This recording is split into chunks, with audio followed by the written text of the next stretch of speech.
मंच के मध्य विराजित अध्यात्म साधना के सुमेरु, श्रवण संस्कृति के महान सूर्य, सागरवर गंभीरा के प्रतीक परम पूज्य आचार्य सागर चंद्र सागर सूरीश्वर जी महाराज, महाराष्ट्र के प्रथम नागरिक, राष्ट्र के गौरव, सादा जीवन उच्च विचार के प्रतीक पुरुष ऐसे माननीय राज्यपाल श्री भगत सिंह कोश्यारी जी,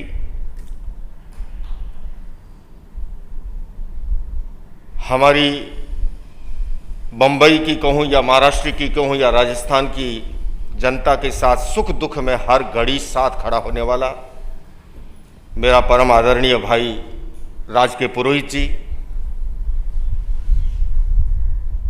राष्ट्रीय फिल्म पुरस्कार से सम्मानित, पद्मश्री से विभूषित, पहली बार हमारा मिलन संयुक्त राष्ट्र संघ के मंच पर पहले अंतर्राष्ट्रीय योग दिवस को जब मैं संबोधित करने वहाँ गया, वहाँ बहन सुषमा स्वराज जी, हमारे आर्ट ऑफ लिविंग के संस्थापक श्री रविशंकर जी और यूएन के उस समय के सेक्रेटरी जनरल मांकी बून जी के साथ भाई मधुर भंडारकर जी से मिलन हुआ तो लगा कि एक व्यक्ति फिल्मों के माध्यम से भी भारतीय संस्कृति को, मूल्यों को कला के माध्यम से प्रस्तुत करने की एक तड़फ लिए हुए हैं ऐसे मधुर भंडारकर जी। सामने भी चूंकि राजभवन का अगला ऑडिटोरियम जो तैयार हो रहा है वो विशाल हो रहा है, फिर वो ये 5 कुर्सी वाली समस्या नहीं रहेगी। शायद गवर्नर श्री का हृदय तो इतना विशाल है पर यहाँ संख्या की सीमाएं ऊपर भी है और नीचे भी है, किंतु सामने बैठे हुए जो आज अहिंसा अवार्ड से सम्मानित हुए ऐसे हमारे अहिंसा विश्व भारती की संस्थापिका सदस्य मधु जैन जी, संस्थापक सदस्य भाई गणपत कोठारी जी, डॉक्टर गौतम बंसाली जी, पत्रकार हमारे भाई शीतोले जी, और सारे जब हमारी आदि दुनिया का प्रतिनिधित्व कर रही बहन स्वागत भाषण दे रही थी तो गवर्नर साहब बोल रहे थे कि ये तो इतना बढ़िया बोल रही है, इनको बोलने दो, क्यों समय सीमा में बांधते हो तुम इनको। अब देखिए ऐसे सभी बंधुओं और बहनों, जब ये प्रसंग आया मेरी संस्था की ओर से कि षष्ठी पूर्ति पे हम ये करेंगे वो करेंगे, मैंने कहा ये मेरे कोई रुचि का विषय नहीं है, केक की संस्कृति में हम विश्वास नहीं करते। अभी गवर्नर साहब कह रहे थे जैनियों में ये बड़ा अच्छा है, फूल भी टच नहीं करते हैं, वरना पूछा गया एडीसी जी के द्वारा कि गुलदस्ता कौन भेंट करेगा, हमने कहा हम तो भावों का गुलदस्ता भेंट करेंगे। बोले कैसे? कि इसको स्पर्श टच नहीं करते हैं। तो मैं इतना ही कहूँगा, मैंने एक ही कहा कि अगर करना ही जब ज़्यादा जिद होती है तो कहा जाता, मैं भी 60 का हो गया और मैंने राजस्थानी में कहते हैं कि बूढ़ापा अगर ठीक से निकालना हो तो बच्चों का कहना मानो। तो हमने स्वीकार किया, पर मैंने कहा कि इस निमित्त को बना करके देखिए, कोई भी समस्या हो समाज की, सरकार अपने स्तर पर काम करती है, प्रशासन अपने स्तर पर काम करता है, पर मेरा ये मानना है कि जब तक देश का हर नागरिक जागरूक नहीं होगा, आप क्या समझते हो, पर्यावरण की हमारे राज के पुरोहित जी ठीक कह रहे थे कि केवल सम्मेलनों से नहीं होगा, उसके लिए देश के हर नागरिक को जागना होगा। और इस मंच से बड़ा अच्छा कहा गया, और मैं उसमें एक शब्द जोड़ता हूं कि जनता का राष्ट्रपति हुआ डॉक्टर एपीजे अब्दुल कलाम और जनता का राज्यपाल है भगत सिंह कोश्यारी, जिन्होंने द्वार खोल दिए। मैं समझता हूं जितने कार्यक्रम या जनता के लिए जिस तरह से, वरना मजा ले यूं आप अवार्ड दे दो और ये दे दो और पुरस्कार दे दो, हृदय की विशालता है। तो मैं यहाँ ये कहना चाहता हूं कि ये अलख हमने पूरे देश के अंदर जगाने का। आज दुनिया की मैं 3 बड़ी समस्याओं की अगर आपसे चर्चा करूं, पहली समस्या है ग्लोबल वार्मिंग की, जलवायु परिवर्तन की, क्लाइमेट चेंज की। दूसरी बड़ी समस्या है वो है हिंसा की, आतंकवाद की। तीसरी बड़ी समस्या है वो है गरीबी की, अभाव की, असमानता की। बंबई में जब भी आता हूं, फ्लाइट से उतरने से पहले एक अलग दुनिया दिखाई देती है, ऊपर से झुग्गी झोंपड़ियों की। और इनके चुनाव क्षेत्र में जब माला यहाँ पर पहुंचता हूं तो एक एक फ्लैट की जो कीमत बताते हैं मेरे तो समझ से परे हो जाती है। 2 दुनियाएं हमारी हो गई है, एक गरीब की दुनिया, एक अमीर की दुनिया। और इस खाई को अगर पाटना है, मैंने यूनाइटेड नेशंस के मंच से भी इस बात को रेखांकित किया, और ये आजकल अंतर्राष्ट्रीय संगठन जितने हैं, चाहे यूनाइटेड नेशंस हो, यूनेस्को हो, यूनिसेफ हो, वर्ल्ड बैंक हो, वर्ल्ड रिलीजन पार्लियामेंट हो, सबके ये समझ में आ गई कि भारत में अगर कोई बड़ा बदलाव लाना है तो उसके लिए धर्म गुरुओं को और सामाजिक संगठनों को सक्रिय करना जरूरी है। क्योंकि आज भी हमारे यहाँ पर धर्म स्थानों पर प्रतिदिन लाखों लाखों लोग मंदिर, मस्जिद, चर्च, गुरुद्वारे जाते हैं, और अगर हम धर्मगुरु अपने पास आने वालों का ठीक से मार्गदर्शन करें तो सरकारें करोड़ों रुपए खर्च करके जो काम नहीं कर सकती वो काम आसानी से हो सकता है। और ये कहना अतिशोक्तिपूर्ण नहीं होगा कि मैंने इन तीनों ही समस्याओं का जो यहां पर जिक्र किया, मेरा ये सौभाग्य है कि विरासत के अंदर मुझे भगवान महावीर का दर्शन मिला, वो अहिंसा का दर्शन, वो अनेकांत का दर्शन, वो अपरिग्रह का दर्शन। और ये कहने में कोई संकोच और अतिशोक्ति भी नहीं कि इन तीनों ही समस्याओं का समाधान अगर एक जगह कहीं मिलता है तो वो भगवान महावीर के दर्शन में मिलता है। उन्होंने 60 जीवनिकाय का सिद्धांत दिया था, पृथ्वी काय, अप काय, तेजस काय, वायु काय, वनस्पति काय, त्रस काय।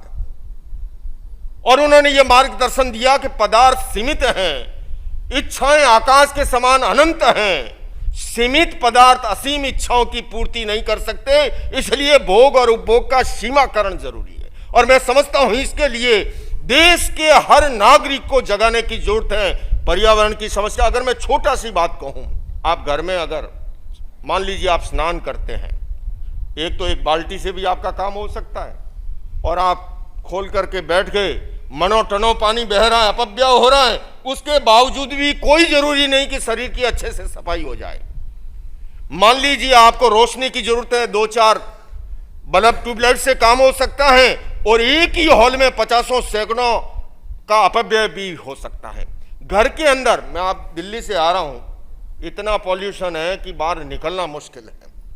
अब मान लीजिए एक एक घर के अंदर 4-4, 5-5 गाड़ी है, अगर नागरिकों में यह जागरूकता है कि कम से कम मैं सप्ताह में 2 दिन गाड़ी का संयम करूंगा, बदलाव अगर आएगा तो यहीं से शुरू हो सकता है।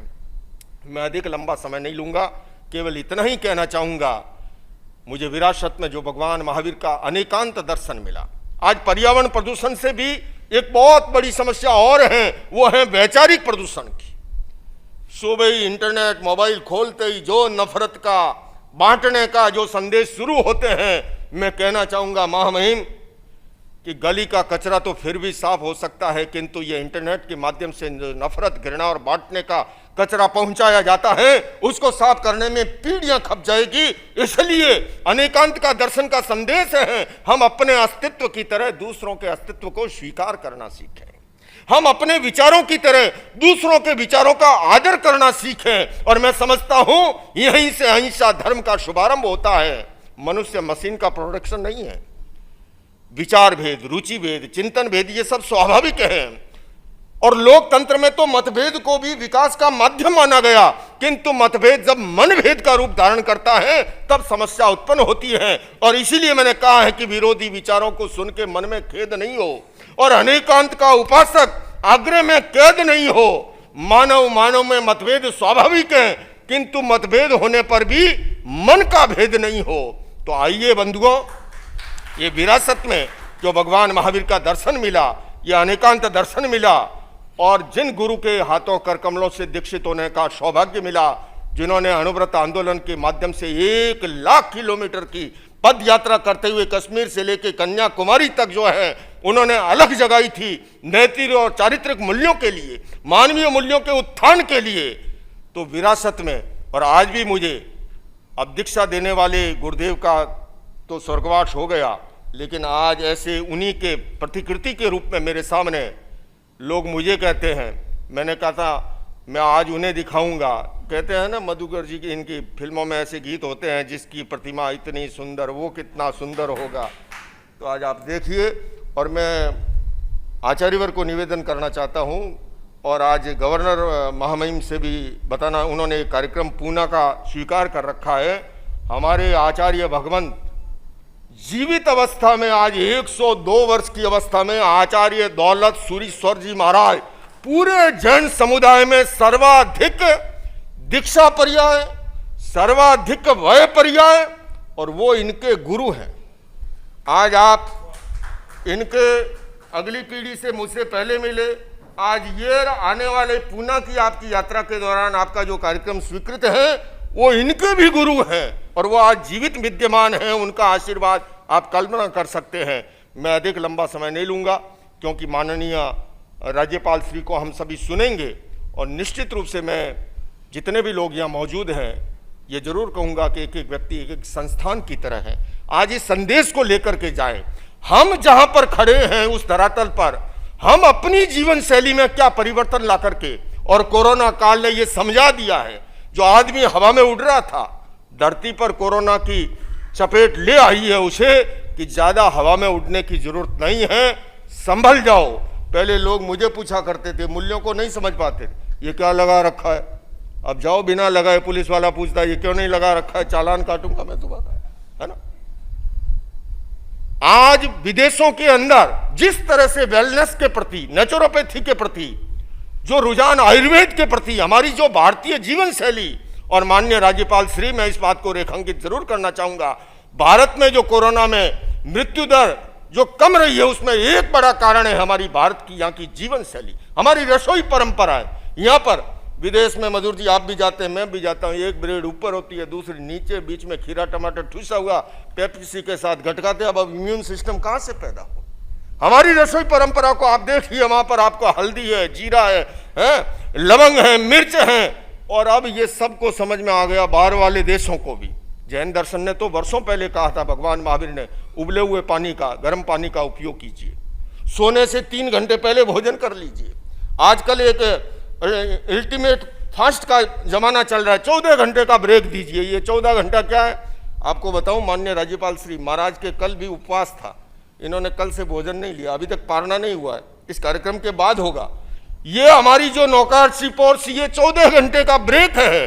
तो आज साइंस भी इस बात को एक्सेप्ट कर रहा है, ये साइंटिफिक हमारे पूर्वजों ने, हमारे ऋषियों ने, चाहे वो भगवान महावीर हो, भगवान बुद्ध हो, योगीराज कृष्ण हो, मर्यादा पुरुषोत्तम श्री राम हो, और मैं समझता हूं एक ही श्लोक के साथ मैं बात को संपन्न कर रहा हूं गीता जी का, यत्र योगेश्वर कृष्ण यत्र पार्थो धनुर्धर तत्र श्री विजयो भूति दुर्वा नीति मतिर्म में।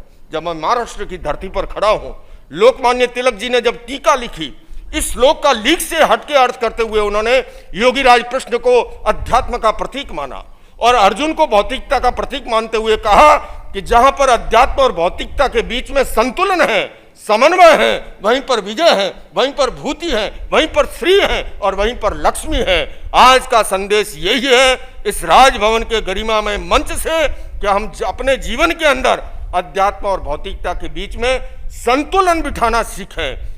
वहीं से हेल्दी सोसाइटी का निर्माण होगा, स्वस्थ समाज की संरचना होगी।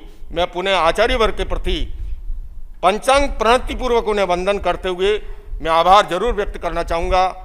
मात्र 2 दिन पूर्व मैं आप श्री के कार्यक्रम में गया और वहाँ योगानुयोग ऐसी बात चली, आपकी सरलता देखिए, यही तो है। भगवान महावीर कहते सो यू जुय भुजष्टे धम्मो शुद्ध चिट्ठ ही, धर्म का ठहरता जो रिजु है, जो पवित्र है, जो सरल है। वरना आपको भी कहूँ ना 2 दिन पहले, अरे मुझे पहले नहीं बोला, मेरा तो कार्ड में नाम नहीं था, मैं ऐसे कैसे आ जाऊँ, क्या समझ रखा है। आचार्यवर ने जितनी सरलता के, रिजुता के साथ अनुकंपा की है, मेरे पास शब्द नहीं है मैं आपके प्रति कृतज्ञता व्यक्त कर सकूं, मैं आपके प्रति आभार व्यक्त कर सकता हूं। ऐसे महान आचार्यों से हमें बहुत कुछ सीखने को मिलता है। उनके श्री चरणों में वंदन कर रहा हूं और माननीय राज्यपाल श्री, आपने इस गरिमामय स्थान पर कार्यक्रम करने की इजाज़त दे करके सचमुच में एक नया, मैं कह सकता हूँ, हमारे जीवन में एक चिरस्मरणीय, एक यादगार दिवस बनाया है। मैं पुनः आभार व्यक्त करता हूँ अहिंसा विश्व भारती के प्रति। 15 जनवरी को अभी आचार्यवर ने सबको संकेत किया कि 15 जनवरी आपके मुखारबिंद से ये डेट आप देखिए, ये महान ज्योतिष आचार्य भी हैं, ये मैं तो अतीत की बातें कर रहा हूँ, ये भविष्य भी बताना जानते हैं। और इन्होंने कह दिया 15 जनवरी को, तो विश्व शांति केंद्र में आचार्यवर के आदेश से मैं इतना सा जरूर चाहूँगा बैठने से पूर्व, 15 जनवरी को भूमि पूजन के कार्यक्रम में कौन कौन पहुँच रहे अपने वहीं से 2-2 हाथ खड़े कर दें।